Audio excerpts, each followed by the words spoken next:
Në mbledhjen e Komitetit për Politikë dhe Financa është dhënë informat periodike financiare e Komunës së Gjakovës nga ana drejtorit për Buxhet dhe Financa tek Ishala. Komuna Gjakovës në bazë të raportit që prezentuam ne sot ka arritur të bëjmë menaxhimin e mirë të mjeteve për këtë periudhë. Edhe jo rastësisht është paraqitur edhe si komunë më transparente në Kosovë.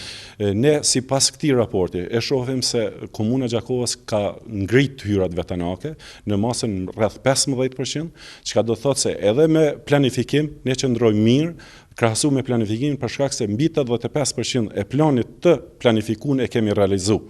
Gjithashtu edhe të shpenzimet, komuna qëndron mirë, por kohëve të fundit është bë ajo tërheqja e mjeteve për obligimet e pakryera deri me tani, edhe kemi hasur disa vështirësi, por megjithatë kemi arritur që përfundimin e vitit na pret në mënyrë më të qetë edhe për shkak se do të realizojmë planin ashtu siç e ka pa edhe buxheti komunal për vitin 2014. Sipas Shalës, komuna ka shënuar sukses në realizimin e të hyrave vetjake në periudhën 10 mujore të vitit në vazhdim. Është dhënë edhe informata shëndrimit të tokës bujqësore në ato jo bujqësore. Antarët e Komitetit për Politikë dhe Financa kanë shqyrtuar dhe debatuar edhe për listën e propozuar të Komisionit për emërtimin e rrugëve të Komunës së Gjakovës, ndërkohë për shqyrtimin e listës së propozuar të Komisionit për emërtimin e rrugëve të Komunës së Gjakovës janë paraqitur disa vërejtje, por edhe sugjerimet të cilat komisioni duhet t'i marrë në shqyrtim.